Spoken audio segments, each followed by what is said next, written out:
Hey, appreciate y'all's patience. Sorry about this. Absolutely. The rain, all the detectives are at the hospital, so we had to call them on the phone. Get you this phone real quick. Appreciate it. If you get wet, I gotta get wet. All right. Appreciate it, sir. I'll mic up so you don't have to move. Go ahead. You good old rain. Thank you, sir. In time.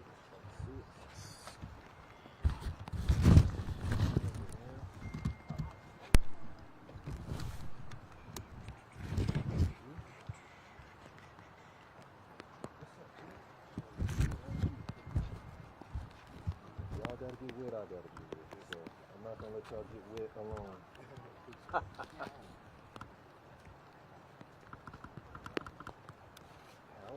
Hey there, bud. Happy New Year. One more. One more? Okay, one more, Mike? Yeah. Take your time.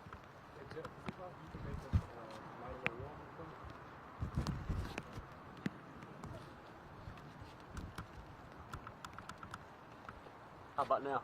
Is that good? Thank you, ma'am. That's good?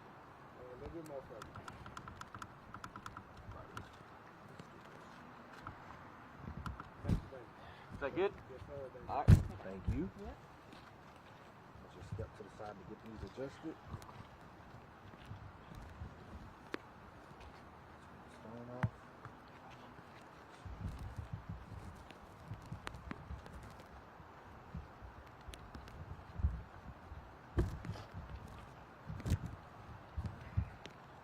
Mic check 1, 2, 3. Sound good for everyone? James? You good, James? Yeah, I'm All right, good. Hello, everyone. I'm Officer Truman Fitzgerald with the Birmingham Police Department's Public Information Division. And right now, our patrol officers and detectives are working a shooting investigation where a 12-year-old child was shot. At around 6:30 p.m., the Birmingham 911 Communications Division began receiving multiple shot spotter alerts in the 8300 block of Division Avenue. Our officers were updated that a child was shot in the 8300 block of First Avenue South, which is one block south from here. We had patrol officers respond to Division Avenue and First Avenue South. Officers arrived on Division Avenue, and that is when they located shell casings in the roadway. We had an officer arrive on First Avenue South, and that is when he located a 12-year-old boy who had been shot. Birmingham Fire and Rescue personnel arrived on the scene and rushed the 12-year-old child to Children's Hospital, where he remains hospitalized with life-threatening injuries. The preliminary investigation has revealed that we believe some sort of drive-by shooting took place here in the 8300 block of Division Avenue, and the rounds may have traveled on First Avenue South and hit this 12-year-old child who was completely innocent. Even the 12-year-old's house was not even the intended target of this shooting. So we have no one in custody, and just to wrap all this together, there was a shooting in the 8300 block of Division Avenue. Those individuals missed who they were shooting at, and they shot a 12-year-old child instead. Talk about how that makes you feel.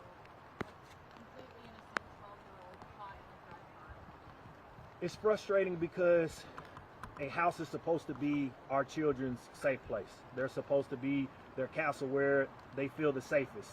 And what frustrates us even more is when I heard this call go out that a 12-year-old child was shot, I immediately thought back to 12-year-old Adriana Pearson, who was shot and killed. She was the exact same age.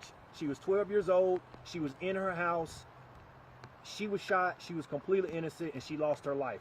And here we fast forward, a short time later, a few years, and we have a 12-year-old child that was in his house where he should feel safe, and he's struck by gunfire that was not intended for him nor his house. And we're just thankful that he still has a fighting chance.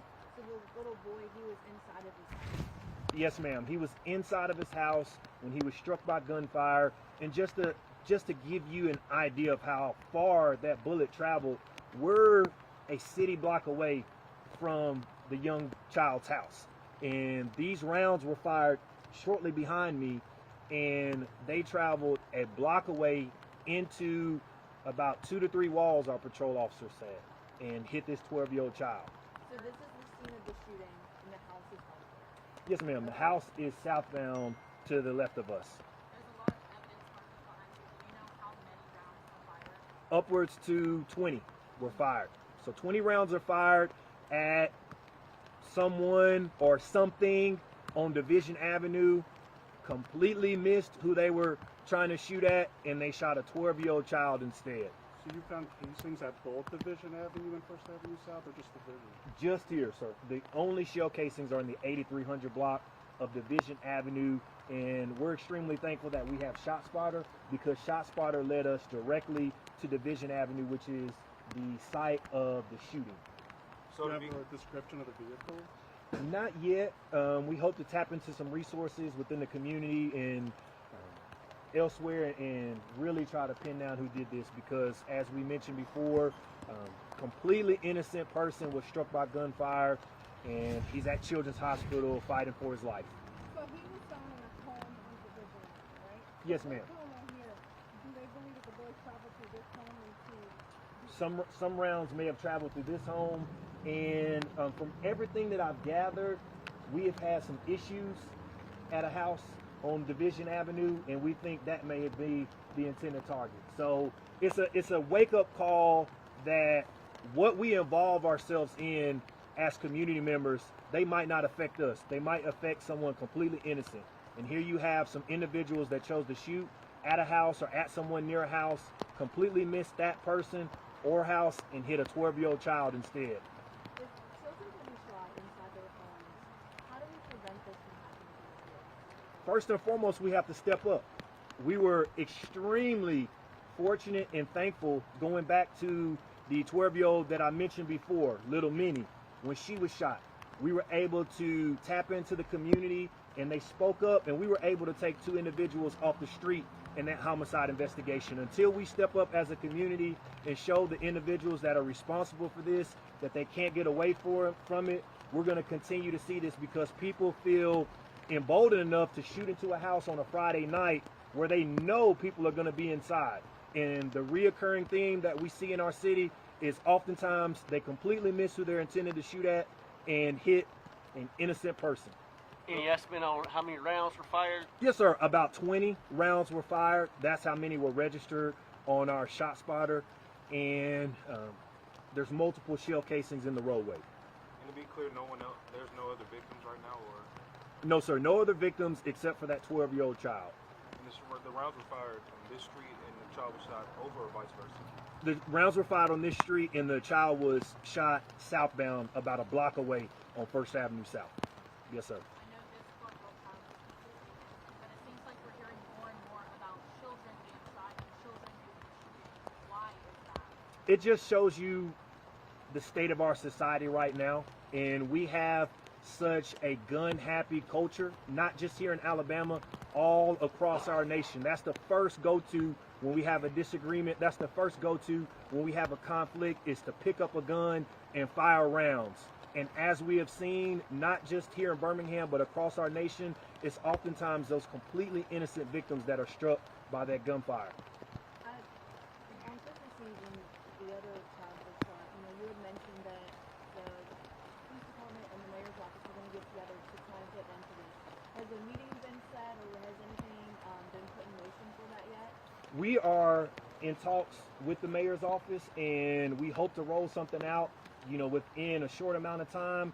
But the message is still always the same. We have to have help from the community. Homicides, aggravated assaults are issues that the Birmingham Police Department cannot police their way out of. We have to have a culture change. We have to have a mindset change. And until we as a community step up to the individuals that are committing these crimes, they're going to feel the strength to continue to do them. As we've seen so many times in our community, individuals go out and they repeat and repeat and repeat the offenses that they're committing in our communities. Can you just speak to the fact that no matter, a parent has their child at home, they don't, but even in their home, they're not able to protect their child? There's no worse fear as a parent than not being able to protect your child. And this incident was no fault to that parent alone. These were individuals that made a decision to shoot at a house or at a person and hit a completely innocent child. But you can just imagine how those parents feel when they're, entrusted to keep their child safe, which they did. It's not their fault. And their 12-year-old child is now at Children's Hospital because someone chose to shoot at a house a block away.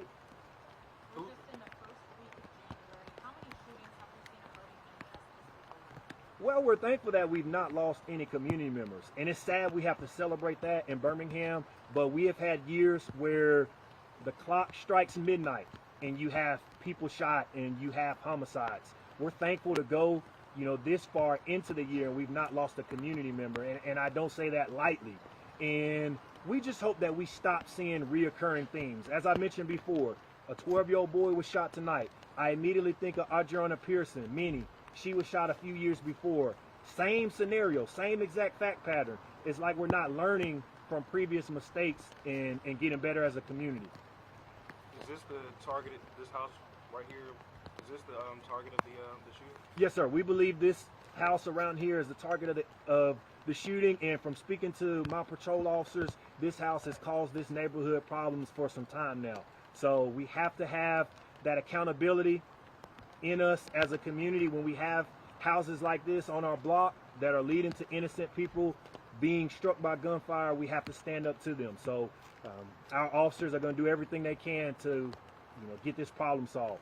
Can you say who the house belongs to? Does that mean more patrol over here? What does that mean? We're thankful that we have a city attorney's office that has their own abatement program.